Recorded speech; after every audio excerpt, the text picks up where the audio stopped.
বর্তমান সময় হাসিনার জন্য কেমন চলতেছে? কথা কয় না রে, কথা কয় না কেন? হাসিনা লকারের মধ্যে সোনা হয়ে গেছিল 800 ভরির বেশি, এখন ইউনুস সেটা আবার বার করেছে। আজকে হাসিনা বলতেছে আমার লকারে হাত দেওয়ার সাহসকে দিল। ওরে বাবারে, তোমার বলে কিছুই নাই, তুই বলে কিছুই করনি, এতগুলো সোনা হয়ে গেছে। তার মানে এই জন্য সময় খুবই গুরুত্বপূর্ণ। এক সময় হাসিনার ছিল, এখন আগামীতে আর একজন আসতেছে। জোরে কোন কথা বলেন ভাইজান? হ্যাঁ, কথা কন না কেন বারে? এত বছর পর আপনাকে শান্তিতে আসলাম, আপনার রাগ করছেন নাকি? এই হুজুর, এরা কোন হুজুরে, কোন মাদ্রাসার পরিষদ? কে ডরাবি? ওরা ডরাবি? আমি যত বড় বক্তা হই, ওরকে হুজুর হওয়া আমার পক্ষে কঠিন। এরকে হুজুর হলো আলাদা হুজুর। আমার মাদ্রাসার এক ছাত্রকে বললাম, ভাই বাবা আমার টুপিটা ধুয়ে দাও তো। ও তখন বলতে যে হুজুরের অনুমতি ছাড়া যে মাদ্রাসা আমি চালাই, সব হুজুরের বেতন আমি দেই, সব হুজুর আমাকে দেখলে খাড়ায় তাকে ভয় থরথর করে, আর হুজুরে আমাকে দ্বারা কাঁপে। আর ওই ছাত্র বলতেছে হুজুরের হুকুম ছাড়া আপনার টুপি ধোয়া যাবে না। আমি তোর বললাম তোরকে হুজুর কে রে? আমি যত বড় বক্তা হই, এরকে হুজুর আমি হওয়ার পারিনি, এরকে হুজুর আলাদা আছে। তোর কেন ঠিক কেনা? ওই হুজুর হয়তো কোন জায়গা থেকে ইশারা মারতেছে, ওরা উঠে চলে যাচ্ছে। আমার কথা এরা বসবি তাই? এই যে মাঝখানে কিছু হুজুর দেখা যাচ্ছে, আপনার কি থাকবেন না যাবেন ভাবছেন? থাকবেন ইনশাল্লাহ, আপনাকেও ওয়াজ আছে। কারণ আজকের মাহফিল হচ্ছে হাফিজ মাদ্রাসার মাহফিল, ইয়েতিমখানার মাহফিল। জোরে কোন কথা ঠিক? হ্যাঁ, মনোযোগ দিয়ে শুনবেন। কি বলতেছিলাম একটু গুরুত্ব দেন। আবুল সরকারের কথা বলতেছিলাম, যে আবুল সরকার আল্লাহ ব্যাপারে এমন কথা বলেছে, সে আবুল সরকারের পক্ষে কোনো মুসলমান নিবার পারে? কথা কন না কেন? পারে? আপনার বলেন তো, যারা পক্ষ নিছে এরা মুসলমান? আপনি দেখেন না কেন, ইউটিউব দেখেন, ফেসবুক দেখেন, যারা পক্ষ নিছে এরা সব বামপন্থী। বামপন্থী বোঝেন? একটু মনোযোগ দিয়ে কথাগুলো শুনবেন।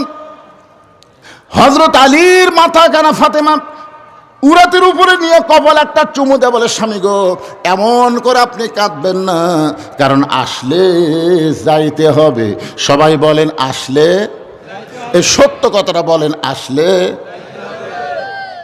ওগো স্বামী, আমি আমার বাবার মুখে শুনেছি আপনি হলেন পৃথিবীর সবচাইতে বড় বীর। ফাতেমা তার স্বামীকে বলতেছে, আমি বাবার মুখে শুনেছি আপনি হলেন পৃথিবীর সবচাইতে বড় বীর। আপনারা বলেন তো, হযরত আলী যে পৃথিবীর সবচাইতে বড় বীর, এ ব্যাপারে আপনাদের সন্দেহ আছে? ফাতেমা বলতেছেন, আমি আমার বাবার মুখে শুনেছি আপনি হলেন পৃথিবীর সবচাইতে বড় শিক্ষাবিদ, আপনি হলেন পৃথিবীর সবচাইতে জ্ঞানী। আপনারা বলেন তো, হযরত আলীর চাইতে গোটা পৃথিবীর মধ্যে আর কেউ জ্ঞানী ছিল? আল্লাহ রাসূল বলেছেন, আনা মাদিনাতুল ইলমে ওয়া আলিউ বাবুহা, আমি হচ্ছে এলেমের শহর, আলী হচ্ছে তার দরওয়াজা। একটা কথা আপনাদের বলি, আল্লাহ রাসূল যতদিন মদিনার প্রেসিডেন্ট ছিলেন 10 বছর, ততদিন শিক্ষামন্ত্রী ছিলেন হযরত আলী। শিক্ষামন্ত্রীকে হযরত আবু বকর যখন মদিনার খলিফা হলেন, ওই সময় শিক্ষামন্ত্রী হলেন হযরত আলী। উমর যখন মদিনার খলিফা হলেন, ওই সময় শিক্ষামন্ত্রী হলেন হযরত আলী। ওসমান যখন মদিনার খলিফা হলেন, ওই সময় শিক্ষামন্ত্রী ছিলেন হযরত আলী। ধরে কেন সুবহানাল্লাহ। মানে দেখেন, খলিফা পাল্টে গেছে কিন্তু শিক্ষামন্ত্রী পাল্টেনি। আপনারা বলেন তো, হযরত আলীকে শিক্ষামন্ত্রী রাখার মধ্যে বরকত কি? আজকে আমাদের বাংলাদেশে শিক্ষামন্ত্রী কে রে? এই শিক্ষা উপদেষ্টার নাম কি? শিক্ষা উপদেষ্টার নাম কি? আমাদের বাংলাদেশে শিক্ষা উপদেষ্টা আছে না? এখন তো আর মন্ত্রী না, এখন উপদেষ্টা। আল্লাহ রাসূল বলেছেন, খায়রুকুম মান তাআল্লামাল কুরআন ওয়া আল্লামাহু, ওই ব্যক্তির চাইতে দামি সম্মানী কোনো ব্যক্তি নাই যে ব্যক্তি আল্লাহর কোরআন শিখেছে এবং অপরকে কোরআনের শিক্ষা দেয়। ভাইজান, আজকে একদম বাগদম ঘোরানোর সাথে ঢাক ঢোলক ঝাঁঝর বাজে, এই মিথ্যা শিক্ষার জন্য হাজার হাজার কোটি টাকা বাজেট হয়। জোরে কোন কথা ঠিক কিনা? কিন্তু আল্লাহর কোরআনের শিক্ষার জন্য এই বাংলাদেশে কোনো বাজেট হয় না। তার মানে কি? আমি এ পর্যন্ত না হলেও 20 থেকে 25 হাজার হাফেজের মাথার টাগড়ি বাঁধতেছি এই 42 বছরে, কিন্তু এর মধ্যে একটা হাফেজও এমপির বেটা নাই, একটা হাফেজও ডিসিএসসির বেটা না, সবগুলা গরিবের সন্তান। এই মাদ্রাসায় যারা লেখাপড়া করে অধিকাংশই তারা গরিবের সন্তান। আর গরিবদের সন্তানের দিকে কোন নেতারা তাকায় না। জোরে করে কথা কন না কেন? সত্য কথাটা বলেন। কারণ নিজের সন্তান তো পড়ে না, পরের সন্তান পড়ে। সংসদেও কোনোদিন এই মাদ্রাসার জন্য কোনো কথা হয় না। যে তিন বাচ্চারা লেখাপড়া করে এদের জন্য কিছু বাজেট করা দরকার। মাস গেলে প্রাইমারির হেড স্যার 50,000 টাকা বেতন পায়, অথচ মাস গেলে মাদ্রাসার মুহতামিম 1 টাকাও পায় না, ভিক্ষা করে চলান লাগে। একটু মনোযোগ দিয়ে শুনবেন।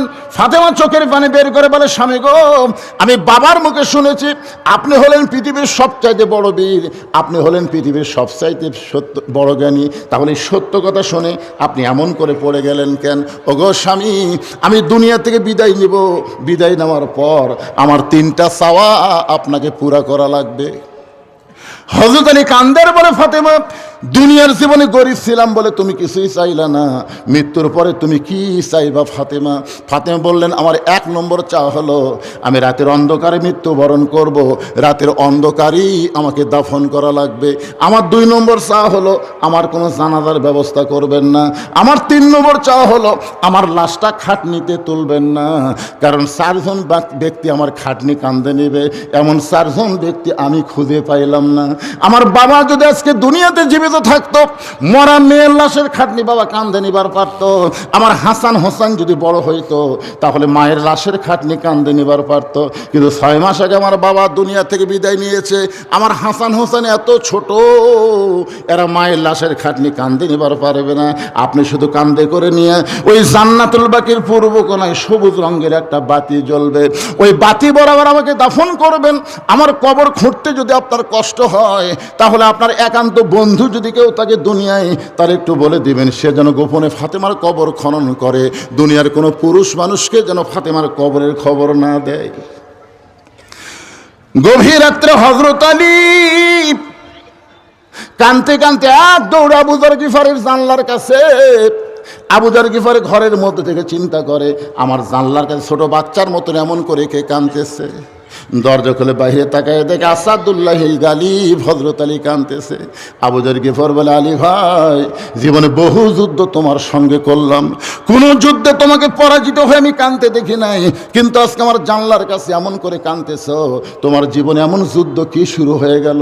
আলী বলতেছে, আবু যর, একজন পর্দানিশী গভীর রাত্রে দুনিয়া থেকে মৃত্যুবরণ করবে, সে আমার ওসিয়ত করেছে এ রাতের বেলায় তাকে দাফন করা লাগবে।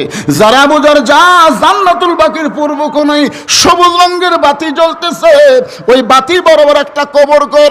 আবু যর গিফার বলে, আলী ভাই, সেই পদ্মানিশী কে গো? তার নাম কি আপনার মুখস্থ নাই? আলী বলতেছে, 6 মাস আগে আমার সন্তান নানা হারা হয়েছে, আজকে 6 মাস পরে গভীর রাত্রে আমার হাসান হোসাইন মা হারাবে। যেই মাত্র কইছে 6 মাস আগে আমার হাসান হোসাইন নানা হারা হয়েছে, এখন পর্যন্ত সন্তান 2টা কাঁদতেছে।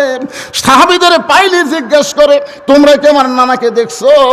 আমার নানা কোন জায়গায়? যেই সন্তানের চোখের পানি বন্ধ হয় নাই, আবার আজকে রাত্রেবেলায় মা হারা হয়ে যাবে।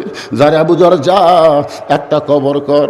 আবু যর গিফারে কোদাল নিয়ে জান্নাতুল বাকির পূর্ব কোণায় গিয়ে দেখে সবুজ রঙের একটা বাতি জ্বলতেছে, যেই বাতির কোনো তার নাই, যেই বাতির কোনো সুইচ নাই, বিনা তারে বিনা সুইচ আমার আল্লাহ তাআলা অটোমেটিক জ্বালায়া দিছে। জোরে সরে বলেন সুবহানাল্লাহ। আপনি কি মনে করতেছেন কারেন্ট গেলে আপনি বলেন কারেন্ট গেল কেন? অন্ধকারে কেমনে থাকবো? এখনই যদি মাহফিলের বাতি চলে যায় সবাই হো করে উঠবেন, তাহলে 50,000 বছর অন্ধকার কবরে থাকা লাগবে, যেই কবরে কোনো বাতি নাই, যেই কবরে কোনো দরজা নাই, জানলা নাই। যারা ঈমান আমলের নূর নিয়ে কবরের মধ্যে যাবেন, তাদের কবর আল্লাহ অন্ধকার করে দিবে না, তাদের কবরকে আল্লাহ জান্নাতের বাগান বানায় দিবে। জোরে করে কথা ঠিক কিনা?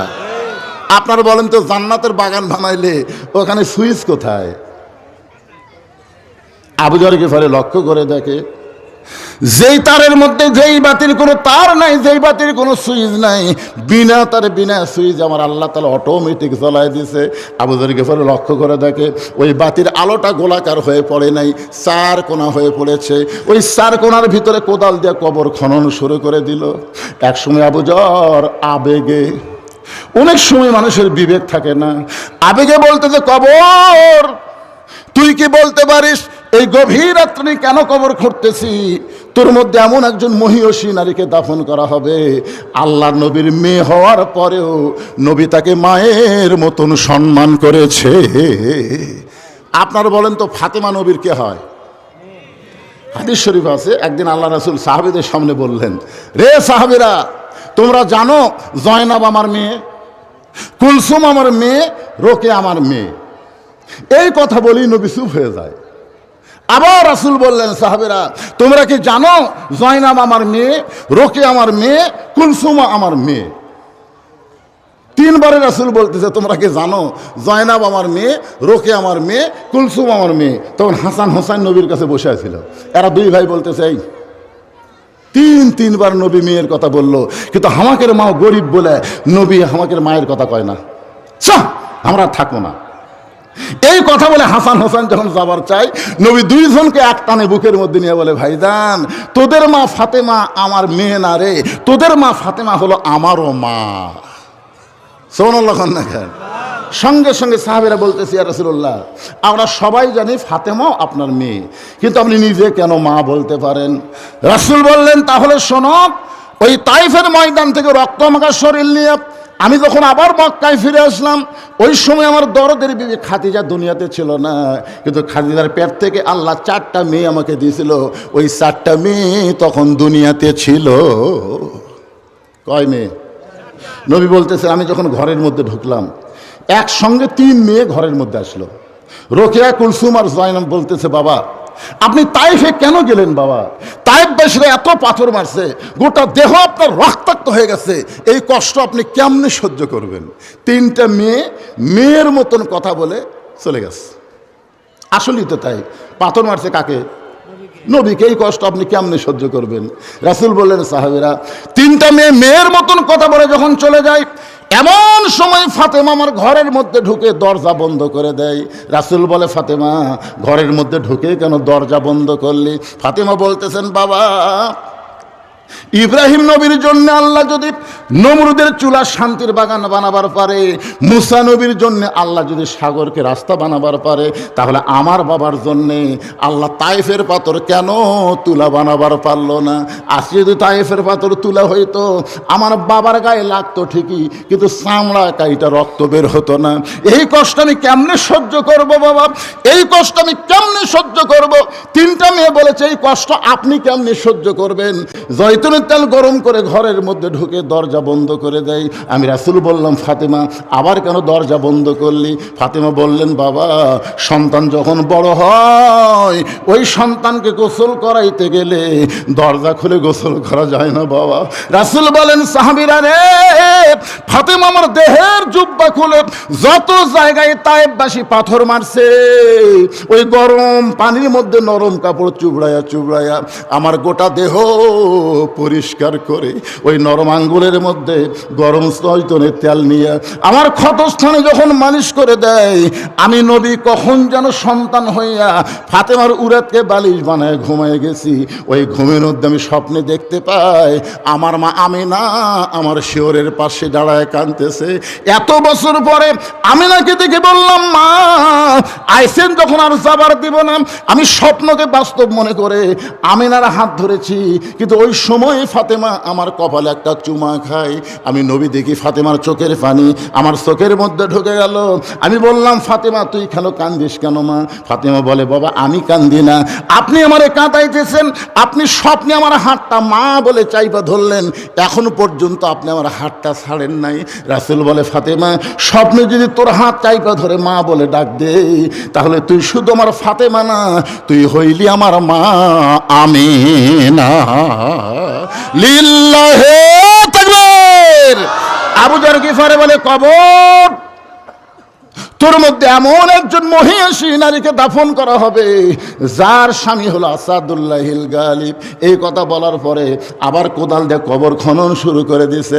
এক সময় বলতেছে, কবর রে, তুই কি জানিস রে কবর, তোর মধ্যে এমন একজন মাকে রাখা হবে যার 2টা সন্তান জান্নাতি যুবকদের সর্দার হবে। এ কবর, খবরদার বেয়াদবি করবি না। এই বলে আবার যখন কোদাল মারতে চায়, এমন সময় কবরের ভিতর থেকে একটা আওয়াজ আসতেছে। এই আওয়াজ কিন্তু ফাতেমার জন্যে না, এই আওয়াজ হলো আমাদের সকলের জন্যে। আপনার কি মনে করতেছেন আমাদের জন্য না? কবরের ভিতর থেকে আওয়াজ আসতেছে, আবু যর, কার মা, কার মেয়ে, কার বিবি, এইটা কবর দেখবে না। আমল যদি ভালো হয় কবর জান্নাতের বাগান হয়ে যাবে, আর আমল যদি খারাপ হয় কবর জাহান্নামের গর্ত হয়ে যাবে। এই কথা শোনার সঙ্গে সঙ্গে আবু যর গিফারি আর কোদাল মারতে পারে নাই। কোদাল ফাইলে যে মারছে দৌড়। নির্দিষ্ট সময়ে হযরত আলী নির্দিষ্ট সময়ে ফাতেমার দেহখানা কাঁধে করে নিয়ে ওই জান্নাতুল বাকির পূর্ব কোণায় আবু যর, আবু যর বলে ডাকতেছে, কিন্তু আবু যর তো নাই। আল্লাহ আবু যরকে খেদাই দিছে। আবু যর যে কবর খুঁড়েছে, ওই কবরের মধ্যে ফাতেমাকে দাফন করার পরে হযরত আলী বলতেছে, আল্লাহ, আমি আজকে সবচাইতে বড় বিপদের মধ্যে আছি। আল্লাহ, আমি ফাতেমাকে কবর দিয়ে যখন বাড়িতে যাব, হাসান হোসেন যখন ঘুম থেকে চেতন পাবে, এরা 2 ভাই মায়ের খোঁজ করবে। আমি তখন যদি বলি, মা, তোমাদের মা দুনিয়া থেকে বিদায় নিয়েছে, তখন হাসান হোসেন বলবে, বাবা, তাহলে আমাদের মাকে এখন কোথায় রাখছেন? আমি যদি বলি তোমাদের মাকে কবর দিয়েছি, তখন আমার 2টা সন্তান বলবে, মাকে কোথায় কবর দিলেন? আমরা 2 ভাইকে একটু দেখতে পাবো না। আমি যদি হাসান হোসেনকে ফাতেমার কবর দেখাতে আসি, তাহলে এরা 2 ভাই যদি কবরের কাছে কান্দে, তাহলে গভীর রাত্রে ফাতেমাকে দাফন করে কি হলো মদিনার মানুষ তো জানতে পারবে। হাসান হোসেন কাঁদতেছে, ওটাই হলো ফাতেমার কবর।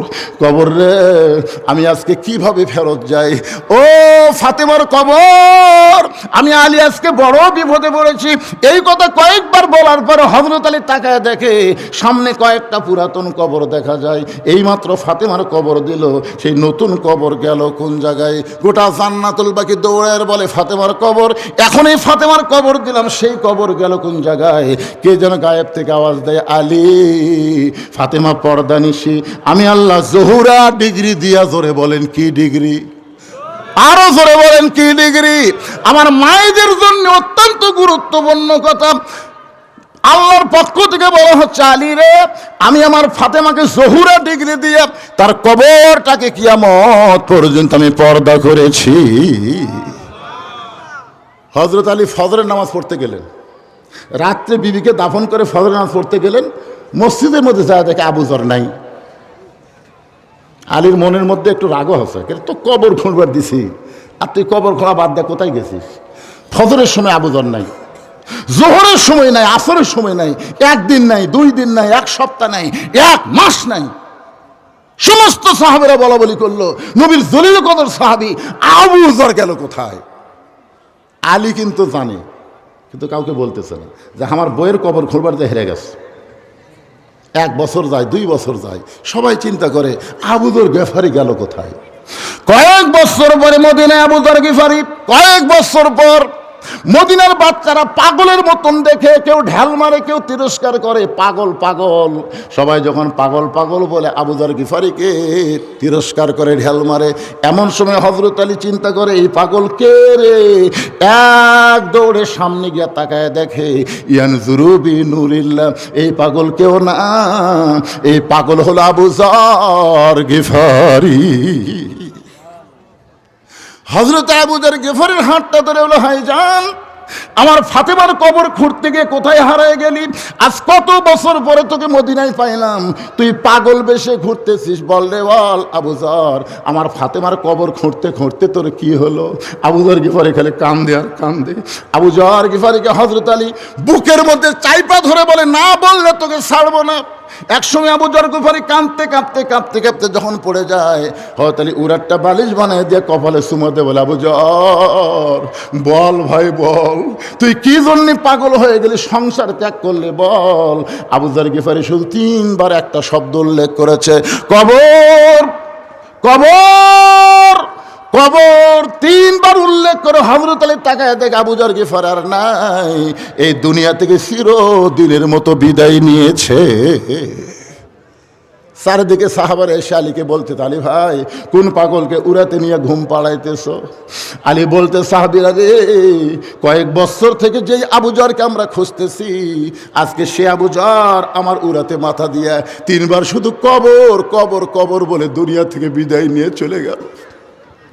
এই জন্য গায়ক কেঁদে কেঁদে বলেছে, কিন্তু যেদিন ডাক পড়িবে কবর মাঝে যাইতে, জোগাড় কিছু করছো বন্ধু তার মাঝে বিছাইতে।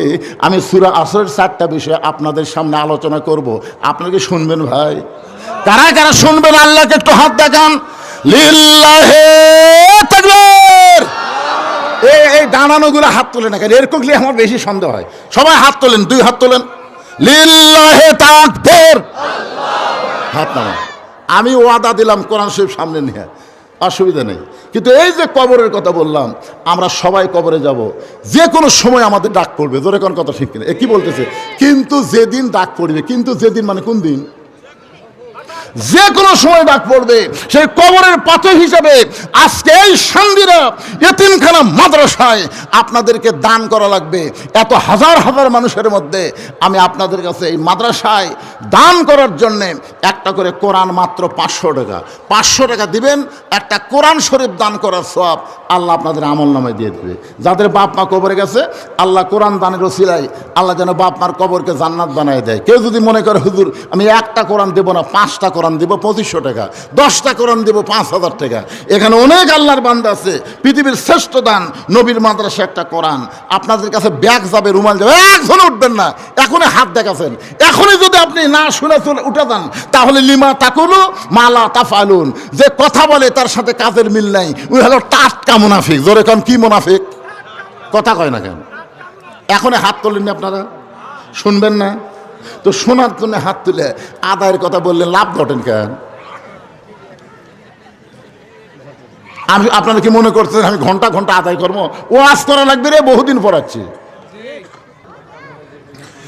এখন আসেন সূরা আসরের 4টা বিষয়। ইল্লাল্লাযীনা আমানু 1, ওয়া আমিলুস সালিহাত 2। ওয়া আমিলুস সালিহার মধ্যে আমি বলেছি পুরুষ মানুষের জন্য হলো নামাজ, আর নারীদের জন্য হলো পর্দা। জোরে কর, নারীদের জন্য কি? নারীদের জন্য পর্দা। আপনারা বলেন তো, ফাতেমাকে আল্লাহ জোহরা ডিগ্রি কেন দিয়েছে? এই জোহরা ডিগ্রি দেওয়ার কারণ হলো ফাতেমা পর্দানিশী, সব সময় পর্দার মধ্যে থেকেছে। শুধু পর্দার মধ্যে থাকার কারণে আল্লাহ তাআলা ফাতেমাকে খুশি হয়ে খাতুনে জান্নাত ডিগ্রি দিয়েছে। প্রত্যেক জুমার সানি খুতবার মধ্যে ইমাম সাহেব শোনায়, আপনাদেরকে শোনেন না? সাইদাতুন নিসা আহলুল জান্নাহ ফাতেমাতুজ জোহরা। আল্লাহু আকবার। এখন 3 নম্বর হলো ওয়াতাওয়াসাউ বিল হক। হক কথা বলতে হবে, হক পথে চলতে হবে। আপনারা বলেন তো, আল্লামা সাঈদী হুজুর 50 বছর কোরআনের তাফসীর করেছে বাংলাদেশে সহ গোটা বিশ্বে। আপনারা বলেন তো, সাঈদী হুজুর কি বেহক কথা বলছে না হক কথা বলছে? কথা বলা লাগবে ভাইজান। বাংলাদেশের সমস্ত বক্তা মিলে যত হক কথা বলেছে, আল্লামা সাঈদী হুজুর একাই সেই হক কথা বলেছে। জোরে কোন ঠিক কথা বলেন?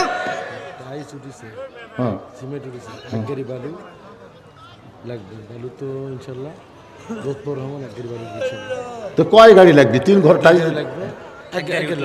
কিনতে কিনতে এখন 235 শতক আল্লাহ রাসূলের নামে ওয়াকফ করা। জোরে কোন সুবহানাল্লাহ। তো মা বোনেরা দিবার পর আপনারা জান না কেন? আমি তো বলছি তো। আচ্ছা, লোক আছে, মা বোনেরা দিয়ে দিবেন আল্লাহর রাস্তে। এবার চলে আসেন 3 নম্বর বিষয় হলো ওয়াতাওয়াসাউ বিল হক। হক কথা বলতে হবে, হক পথে চলতে হবে। প্রয়োজন হলে হকের পক্ষে জীবন দেওয়া লাগবে।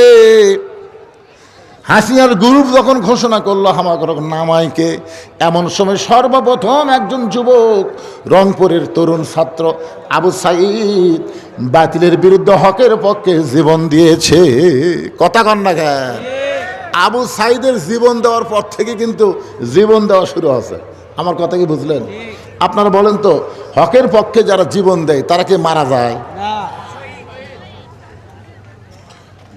আমার গ্রামে এ পর্যন্ত 3টা আবু সাঈদ আছে। আমার গ্রামে ছেলে জন্ম নিলি আবু সাঈদ, উত্তর পাড়া আবু সাঈদ, দক্ষিণ পাড়া আবু সাঈদ, মধ্য পাড়া আবু সাঈদ। আমি বললাম, কে রে, এই বছর ছেলেরা জন্ম নিলে তারপর আমার পাশের গ্রামে এক ছেলের নাম রাখছি ইয়ামিন, আর এক ছেলের নাম রাখছে মুগ্ধ। এরকম করে বোঝা যাচ্ছে এরা কিন্তু মরেনি, আবার নতুন করে জন্ম নিচ্ছে। জোরে কোন কথা ঠিক কি না? আমার এক খালাতো বোন, আমার সম্পর্কে খালা হয়, আর খালাতো বোনে একটা মেয়ে হসে, বহু বছর তদবির করে মেয়ে হসে, খুব খুশি খালা। আমাকে বলতেছে বাবা আলেম মানুষ একটা ভালো নাম রাখো। তাই বললাম খালা আপনার নাতনির নাম রাখেন হাসিনা। সেই কষি হাসিনা, খালা তো সেই গরম, খালি গদ গদ করতেছে। আমি বললাম খালা রাগ করে, তুই আলেম না জালেম রে, তোর কাছে একটা ভালো নাম শুনবার চাইলাম আর তুই খুনি হাসিনার নাম কোস। তার মানে বোঝা গেল আবু সাইদ মুগ্ধ ইয়ামিন মরে নাই, হাসিনা বেঁচে থাকতে পচে গেছে। তোর এখন কথা ঠিক কিনা ভাই? ভাই রে, তাই আমি বলবো জামাত বিএনপি আমরা যারা করি আমরা আর মতভেদ করব না, আমরা মিলেমিশে মহব্বতে পুনরায় হাসিনা যেন বাংলার জমিন আর ফিরে আসতে না পারে এই জন্য আমাদের চেষ্টা করা লাগবে। ধরে কোন কথা ঠিক? হ্যাঁ, এখন আমরা তো দুই দল দুই রকম হয়ে গেছি, হাসিনা খালি খুশি হচ্ছে যাক তোরা ভিন্ন ভিন্ন হয়ে তো ওই ফাঁক দেয় আমি ঢোক, মানে দুইজন ফাঁক হয়ে গেলে কি হয়?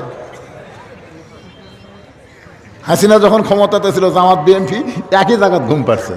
এখন কি যে হলো এই 24-এর 5 আগস্টের পর, আমরা বলতেছি আর মতনৈক্য নয়, মিলেমিশে আমরা আগামীতে বাংলাদেশে যেন কোনো ফাঁসিবাদ আসতে না পারে এই চেষ্টা বিএনপি জামাতকে করা দরকার আছে না নাই? কথা কর না কেন, আছে না নাই? আমরা মিলেমিশে থাকতে চাই ভাই। আমার বাড়িতে আমরা 4 ভাই, আমরাই 4 ভাই। আমার ছোট 2 ভাই 2 কলেজের প্রফেসর, এরা একেবারে টাটকা বিএনপি। আমার বড় ভাই প্রাইমারি হেডমাস্টার ছিল, এখন এই গত বছর রিটায়ার করছে। উনি আবার একেবারে খাঁটি আওয়ামী লীগ। 5 আগস্টের পরে হাসিনা যখন গোষ্ঠী শুদ্ধ পড়ে গেল, আমার বড় ভাই তৌবা করে আর আওয়ামী লীগে নাই, এখন আমাকে দলত ফেরত আসলো, অসুবিধা নেই। মিলেমিশে আমরা আসি না নাই? যখন আসি না নাই, একই মায়ের পেটের 4 জন যদি 4 দল করে পারেন তাহলে আপনারা করেন, অসুবিধা নাই। কিন্তু জাগা মতো আমরা কয় দল? বলেন কয় দল? জাগা মতো একদল। একটু খেয়াল করবেন, ওয়াতাওয়াসাউ বিল হক, হকের কথা বলতে হবে, হকের পক্ষে থাকতে হবে। হকের জন্য যদি প্রয়োজনে জীবন দেওয়া লাগে আমরা জীবন দিতেও রাজি থাকব, কারণ হকের পক্ষে যারা জীবন দেবে আল্লাহ কোরআনে বলেছেন ওয়ালা তাকুলু লিমান ইউকতালু ফি সাবিলিল্লাহি আমওয়াতুন বাল আহইয়াউ ওয়ালাকিন লা তাশউরুন। সূরা আসরের 4 নম্বর বিষয় হলো ওয়াতাওয়াসাউ বিস সবর, ধৈর্য ধারণ করা লাগবে। ধরে কোন কি করা লাগবে? মিলেমিশে থাকবার গেলে হট্টগোল করা যাবে না, আমাদের ধৈর্য ধারণ করার উপদেশ দেওয়ার কথা বলা হয়েছে। আপনারা বলেন তো, যেই মায়ের কোনোদিন বাচ্চা হয়নি বিবাহের পরে এইবার প্রথম বাচ্চা হবে, আপনারা বলেন তো বাচ্চা হওয়ার কি ঠেলা ওই জানে? মানে কোনোদিনও হয়নি, এবার প্রথম হবে। সবাইকে খুশি খুশি কয় আমার পেটত বাচ্চা আছে, বাচ্চা তো কেবল আছে, কিন্তু কি বলবো প্রসবের কথা, মা বিনে সেই ব্যথা কেউ তো বুঝিবে না। মাজন ঠেকিয়া সন্তানের দায়, অকালে মা মারা যায়, কেন সে মায়ের ভক্তি করো না? এমন দরদি ভাবে কেউ হবে না আমার মা গো। আপনার বলেন তো প্রসবের ব্যথা আছে না নাই? এখনকার মায়েরা খুব একটা বুঝতে পারে না, সিজার করে, সিজার। আপনার বলেন তো সিজার করলে কার ক্ষতি? মায়েরও ক্ষতি, বাচ্চারও ক্ষতি। কারণ বাচ্চা যখন জন্ম নিবি তার 2 দিন আগেই যে নর্মালে 2 দিন পরে জন্ম নিত, কিন্তু মা অধৈর্য হওয়ার কারণে পেট কাটে। পেট কাটা থেকে বাচ্চা ঘুমের মধ্যে আছে। ডাক্তাররা চিন্তা করে এর ঘুম ভাঙেনি, কি করা যায়? তখন এক বড় ডাক্তার বলে আস্তে করে পেটের মধ্যে বের করে মাথার উপর একটা ঘোরণ দাও, চেতন করা লাগবে। যে মাথার উপর ঘোরণ দিছে, একসময় ঘোরণ খেয়ে কান্দে, মাথা ঝাঁকি খেয়ে কান্দে উঠছে। ওই যে ঝাঁকি খেলো, এই ঝাঁকি খাওয়ার জন্য মোবাইল ছাড়া ভাত খায় না, মোবাইল ছাড়া ওর কান্না থামে না। জোরে কোন কথা ঠিক কিনা? এই সিজার করা। আপনারা হিসাব করে দেখবেন, হিসাবের কথা 3টা হিসাবের কথা বলি। 1 নম্বর হিসাব হলো বড় ডাক্তারের বইয়ের সিজার লাগে না। 2 নম্বর হিসাব হলো মৌলবীর বাড়িতে কোনোদিন মিলাদ হয় না। 3 নম্বর হিসাব হলো পীরের বউ কোনোদিন মুরিদ হয় না। আপনার খেয়াল করে দেখবেন, ডাক্তারের বউয়ের সিজার লাগে না, কারণ ডাক্তার জানে সিজার করলে বাচ্চার ক্ষতি, মায়ের ক্ষতি, এই জন্য বড় বড় যারা ডাক্তার তারা বউয়ের সিজার করায় না। 2 নম্বর হলো বাংলাদেশের তারা মৌলবি, এদের বাড়িতে কোনোদিন মিলাদ হয় না, এরা পরের বাড়িতে পড়ে কিন্তু নিজের বাড়িতে হয় না। 3 নম্বর হলো পীরের বউ কোনোদিন মুরিদ হয় না, কারণ পীরের বউ জানে আমার পীর সাহেব মাঝে মধ্যে মুরিদের বউয়ের দিকে চোখ মারে, লুচ্চার হাতে কে মুরিদ হবে। তাহলে কয়টা করলাম, একটু মনোযোগ দিবেন। কিন্তু এখন মায়ের প্রসব ব্যথা যখন শুরু হয়েছে, কোনোদিন পাই নাই, এমন সময় মা চিল্লায় বলতেছে মরে যাবো, বিষ খাবো, গলার দড়ি দিব, এই জীবন আর আমি রাখবো না। এই কথা যখনই বলতেছে এমন সময় দাদি নানি দৌড়ে যায়। দাদি নানি দৌড়ে গিয়া ঠান্ডা পানির মধ্যে নরম কাপড় চুবড়াইয়া নাতির কপালে দিয়ে বলতেছে অতাও সবই সবর, ধৈর্য ধর, তুই যদি চিল্লা চিল্লি করিস তাহলে রাস্তার মানুষ বলবে মায়ের পায়ের তলে সন্তানের জান্নাত, বাপের পায়ের তলে না, মায়ের পায়ের তলে সন্তানের জান্নাত। তুই চিল্লা চিল্লি করিস না, একটু ধৈর্য ধর, ধৈর্য ধর। তুই চিল্লা চিল্লি করলে আশেপাশের লোকজন বলবে এটা কেমন মা, সন্তান হওয়ার সময় গোটা পাড়া জানছে। চিল্লা চিল্লি বন্ধ কর, দাঁতের উপর দাঁত দে, অতাও সবে সবর, ধৈর্য ধর। এমন কথা দাদি নানি যখন বলতেছে, এখন কি করবে? সন্তানের জান্নাত মায়ের পায়ের তলে, খেয়াল করে দাঁতের উপর দাঁত দিয়ে যখন ধৈর্য ধরেছে, এমন সময় দাদি ধাত্রীকে বলতেছে মার টান। এখন ধাত্রী টান মারছে, এক সময় এত ব্যথা হয়েছে মা বেহুশ হয়ে গেছে। সন্তান দুনিয়াতে এসে ম্যা ম্যা বলে কাঁদতেছে। সন্তানকে গোসল করায়া ওই সন্তান যখন মায়ের বুকের উপরে দেয়, ওই সন্তানের পরশে মা হুঁশ ফিরে পায়। হুঁশ ফিরে পাওয়ার সঙ্গে সঙ্গে ওই সন্তানকে হাত দিয়ে মুখের কাছে নিয়ে চুমা খায়, আদর করে। দাদি রানী তিরস্কার করে বলে এক লাথি মার, এক ফেলা দে, এর জন্যই গলার দড়ি দিবার চাইলি, এর জন্য বিষ খাবার চাইলি, তুই তাকে কেন আদর করতেছিস? মা বলে দাদি গো, কষ্টের পরে এমন শান্তি, এমন শান্তি আমি কখনো বুঝতে পারি নাই। আমার সন্তানকে চুমা দেওয়ার সঙ্গে সঙ্গে আমার প্রসবের সব ব্যথা আল্লাহ দূর করেছে। আমরা 15.5 বছর হাসিনার সময় প্রসব ব্যথার মতন কষ্ট পেয়েছি। জোরে কোন কথা ঠিক কিনা?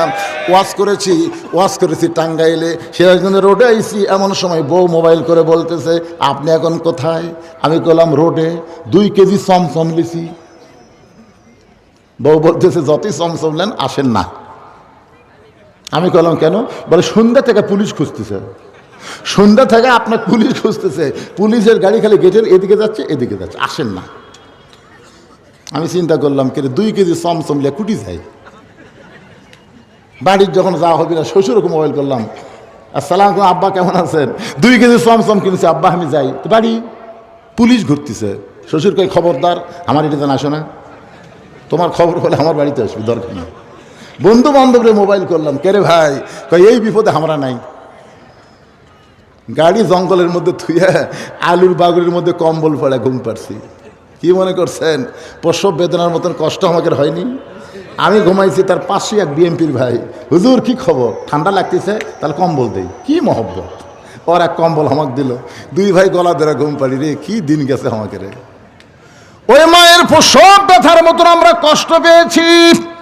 কিন্তু 24 সালের 5ই আগস্ট মা যেমন সন্তানকে কোলে পাইয়া সব ব্যথা ভুলে যায়, আমরা সব কষ্ট ভুলে গিয়া আগামীতে আমরা বাংলাদেশকে আল্লাহর কোরআনের বাংলাদেশ, শহীদ জিয়ার বাংলাদেশ গড়ে তুলতে চাই। কথা কন না কেন? শহীদ জিয়ার বাংলাদেশ দেখছেন আপনারা? আমি দেখছি রে ভাই। শহীদ জিয়া যখন বাংলাদেশের প্রেসিডেন্ট ছিল, নিজে হেঁটে হেঁটে সেই 7 মাথা থেকে মহাস্থান পর্যন্ত গেছে। যাওয়ার সময় গোকুলে একটা মসজিদ, আসরের নামাজের সময় উনি জুতা খুললেন, মসজিদে গিয়ে নামাজের নিয়ত করলেন। সাথীরা চিন্তা করলো অজু করলো কখন? অজু সবসময় থাকে।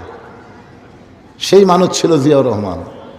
দুনিয়া থেকে বিদায় নেওয়ার সময় তার সব তন্ন তন্ন করে দেখা গেল ভাঙ্গা সুটকেসের মধ্যে যায় নামাজ আর আল্লাহর কোরআন। সুবহানাল্লাহ কন্যা কেন? আমরা সেই বাংলাদেশ আবার চাই, যে কোরআনের ওয়াজ শুনবো, শুধু ওয়াজ শুনবো না, বাস্তব বাংলার জমিন আমরা আল্লাহর কোরআনকে দেখতে চাই। কারা কারা রাজি? 2 হাত তুলে আমার আল্লাহকে দেখান। আল্লাহ আমাদের সবার জন্য কবুল করেন। জোরে কান আমিন, জোরে বলে আল্লাহুম্মা আমিন।